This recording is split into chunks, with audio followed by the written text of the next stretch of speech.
اكبر مشكله بتحصل معايا وانا ماشي بعلم اي حد وهي التنقل بين الحارات. يعني دايما لما اجي اقول للواحد اتنقل من الحاره دي للحاره دي اكنك بتقول له اعمل معجزه. طيب انا عشان اتنقل ما بين اكتر من حاره فانا ببقى محتاج ان انا اعمل اكتر من حاجه. اولهم واهمهم ان انا ازود سرعه العربيه، عشان انا لو سرعتي كانت بطيئه فطبيعي الناس اللي ورايا كلها هتبقى اسرع مني فمش هقدر اجي قدامهم. حلو؟ فيبقى انا اول حاجه بعملها ايه هي ان انا بزود سرعه العربيه. فتعال نجرب مع بعض كده.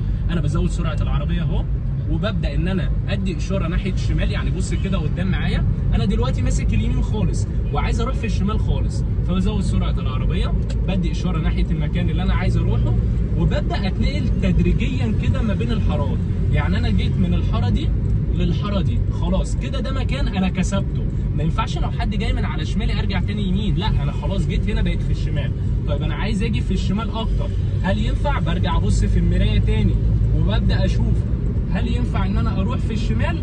لقيت ان انا دلوقتي ينفع ان انا اروح في الشمال، فبدات ان انا خدت خطوه ثانيه ورحت في الشمال. يبقى انا كده جيت من اقصى اليمين لاقصى الشمال. طب تعالى نلف بقى مع بعض من هنا ونروح من اقصى الشمال لاقصى اليمين ونشوف هنعرف نعملها بنفس السهوله ولا لا.